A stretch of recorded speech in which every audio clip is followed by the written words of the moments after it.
All right, welcome back to the podcast that I really do not want to be doing, and a lot of people probably don't want to listen to.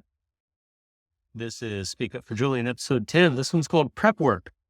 And unfortunately, what I was wanting to do was film a little bit of me in the garage printing up some t-shirts. But due to some logistics constraints and technical difficulties, I am not currently able to print up t-shirts. I'm going to be spending pretty much every waking moment trying to make this happen. Thing is, went out to buy some more photo emulsion for screen printing, and it's not really something that is carried locally. So we went ahead and picked up a kit a couple of days ago. I went ahead and mixed up the emulsion, and the sensitizer did not take. And that's kind of what happens if this stuff sits on the shelf for I don't know, a few years, and they don't have expiration dates on them. So I went around to other craft stores. I'm gonna be honest here. Joanne Fabrics, and I think it's just Joanne's anymore, going out of business actually hurts me a lot. Not that I've been there a ton, but they've often been my go-to. So Lisa went over to Michael's the other day and picked up a kit, and that was the kit that just straight up didn't work. So then today I went down to Hobby Lobby. Regardless of how I feel about Hobby Lobby, I think it's a good store ran by terrible people. But they only had one kit sitting on the shelf, which was busted open, and most of the stuff was gone. Again, screen printing is not something that a lot of people do. So I went back over to Michael's. They had one more kit sitting there. It looked no better than the kit that I had the other day. And so I've got my bottle of sensitizer and I've got water in it, and I've been shaking it for, a while, probably a couple hours now, and it's still not dissolving. So I don't know if I'm going to be able to make this work, but I ordered some more on Amazon. As much as I want to not rely on Amazon, thing is, I can't find it anywhere. So to show you a little bit about what I have done with screen printing, once you get the emulsion done, you coat a screen with it, and then you put your image on it, and then you put light onto it, and where your image is, the light doesn't go. And so the light hardens the the emulsion, and then you rinse it out, and then the screen passes through ink, and you just squeegee it on there, and you come up with a design. This is one that I did for our karate class a little while ago, and this is our Tournoi Somerville class. And so after you get that done, you end up with a shirt that has a logo on it, and I did the little Paul logo on the front, and I did the big tiger logos on the back. And that's what I'm going to be spending pretty much every waking moment that I'm not already either working or Saturday is going to be a big day, both with prom going on, and actually Lisa and I aren't going to be here for that because we've had a concert scheduled for a while now. So we're actually going to be in Charlotte at a concert, and hopefully if I can get this little guy to work, then I'll have some screens printed up and ready to go. And maybe Saturday morning, I will start getting the first t-shirts printed up. But if not, I've ordered some stuff on Amazon. It'll be here Saturday while we're out of town. Sunday morning, first thing, I will go ahead and prepare screens. They take a while to dry. I know how to set it up with fans in the dark and all that good stuff. So Sunday, I'll have some good screens. Maybe Sunday night, I'll be able to start printing some shirts. If not, we'll see what happens. But come hell or high water, I'm going to have shirts ready Monday to hand out right before the school board meeting to all of the wonderful people who have said that they will show up there to support. So just so you know, the t-shirts are going to have something similar to this on them. I'm playing around with them a little bit, but yeah, so this is prep work. Obviously, in all of this stuff that I'm trying to do, setting up these podcasts, usually I will sit down and do some notes, and sort out what I want to do. I've not had time to do this one, just kind of like I did a few weeks ago, where I just fired one off right before going to Iceland. Pretty much I spend my days going to work and then coming home and working on this stuff, whether or not it's emailing organizations, whether or not it's having a conversation with the state education association president, whether or not it's reaching out to families that have filled out contact forms on honoringjulian.com, which is why I was at the Berkeley County School Board meeting this Monday. And I'll tell you what, the Berkeley County School Board does not give any bit more of a care about it than Dorchester 2 does. Surprise, surprise, even when Live 5 News did their interview and they got a couple of snippets, I promise you, everything that I've seen so far says that they do not care about your children. They care about the money. They want to say they care about your children. Most of the teachers actually do care about your children, but their hands are tied in what they're doing. So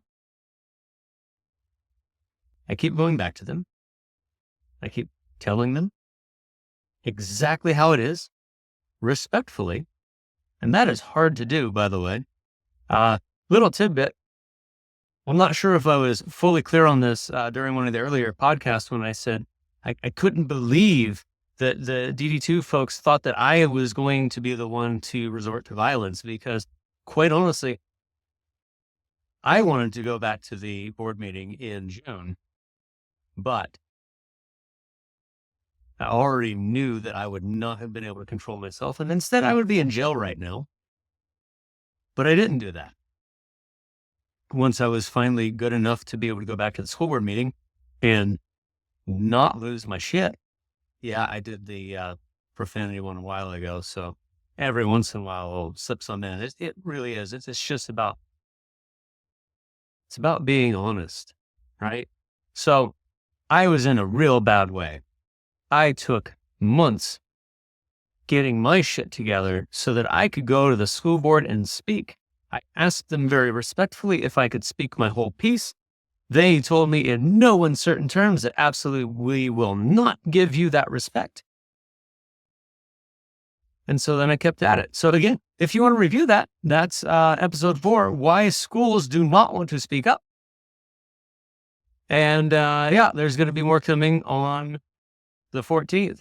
Hopefully it's going to be a bit of a good showing.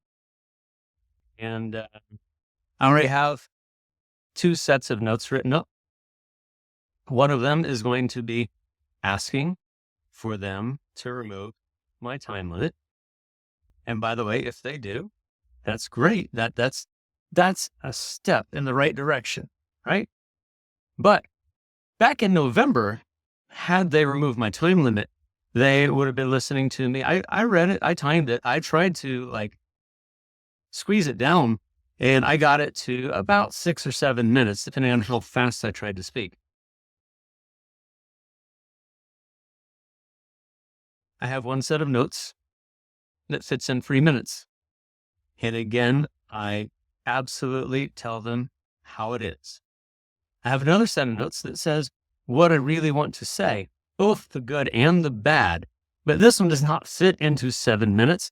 One of the news articles that I read in the podcast a few weeks ago, their local school board gave the parents a pass on the time limit, and they were allowed to speak. They took 19 minutes.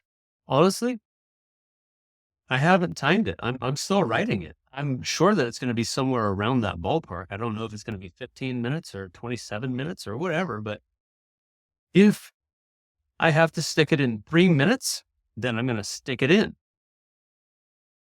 If they let me say what I need to say, then I'm going to say what I need to say, and it will be quite profound.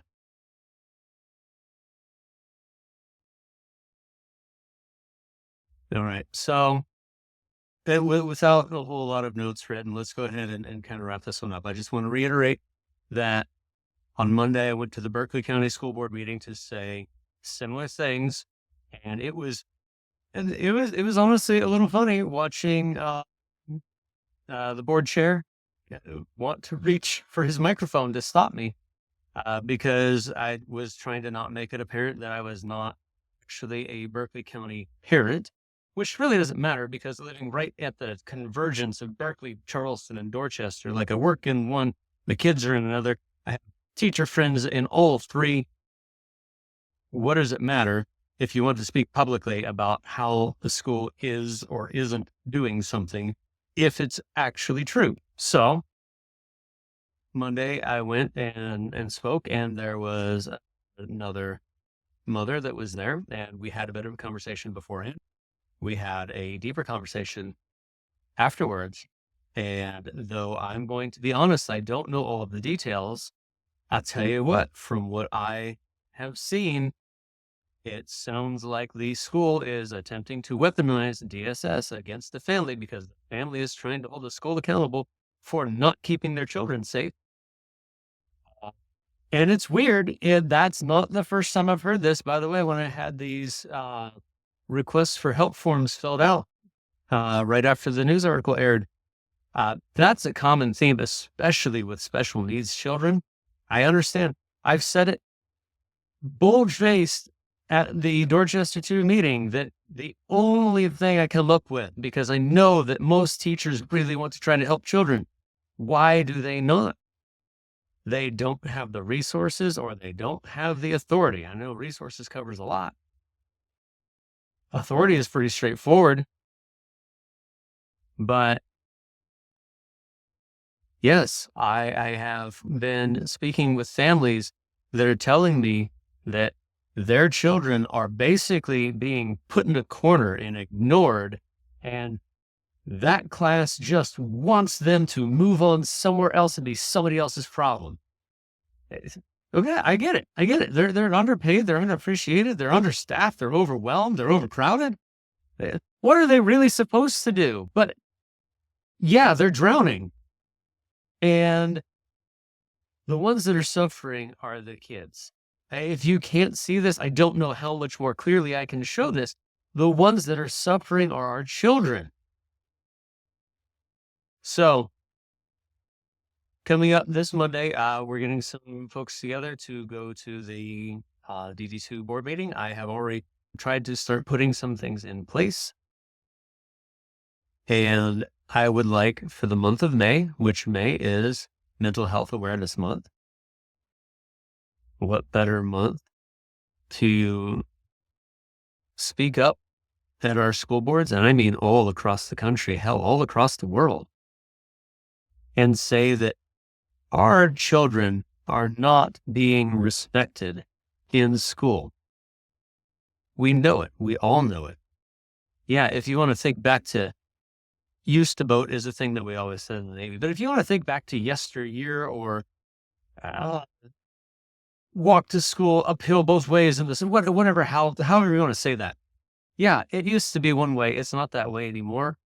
And quite frankly, it's just gotten worse. So hopefully I'm going to have some much more interesting stuff for next week's podcast.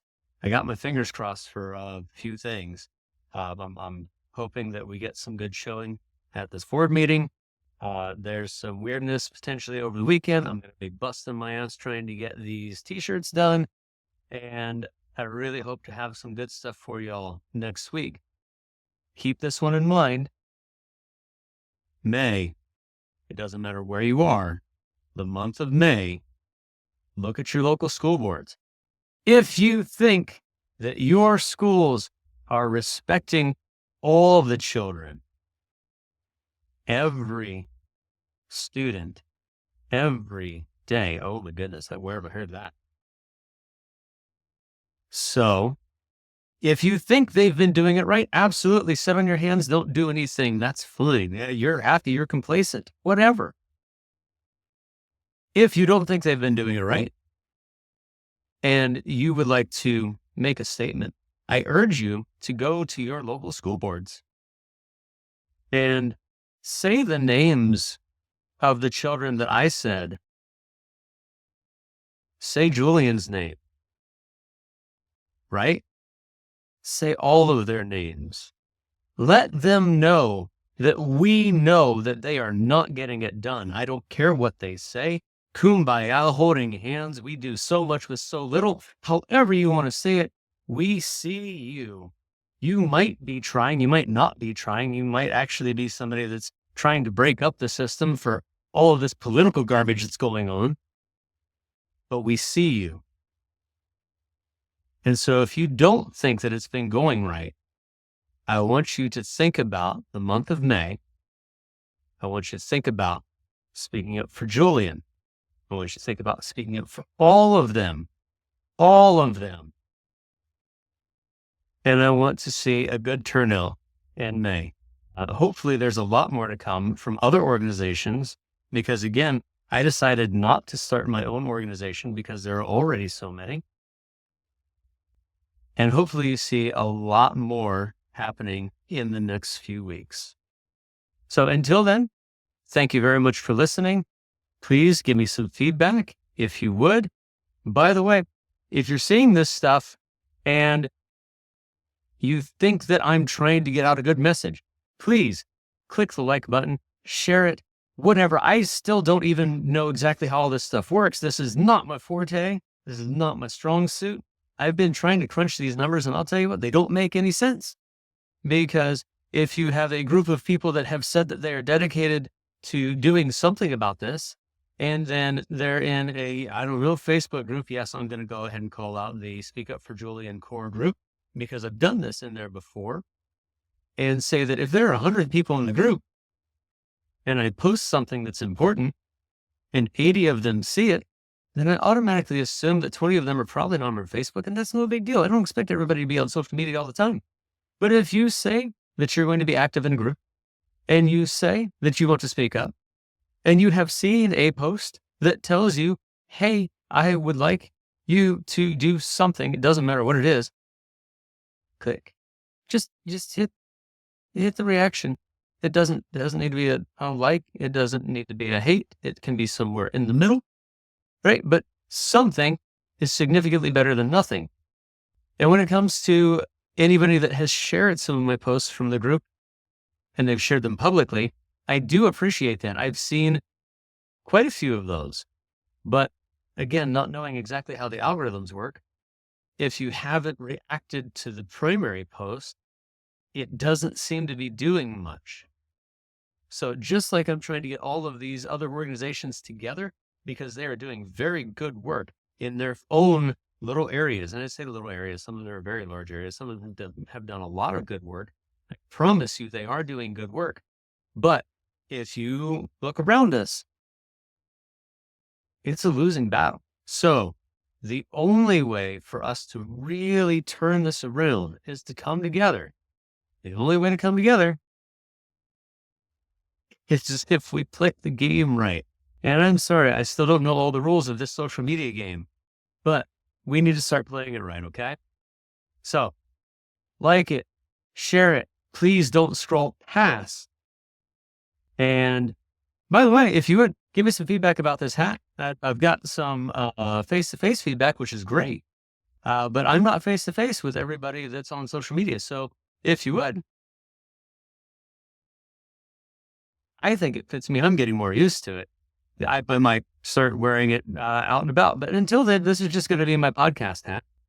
And as soon as I get some more time, the rest of the t-shirt wall is going to be their own little shorts. So again, thank you for listening, especially now. I think we are close to 20 minutes. I intended this one to be a little bit more like 10 minutes in total. So thank you for listening. Thank you for watching. And please, thank you for liking and sharing. I'll thank you in advance. And I hope that you will like and share. And hopefully next week should be much more interesting. Thank you. Much love to all. And speak up for all of them.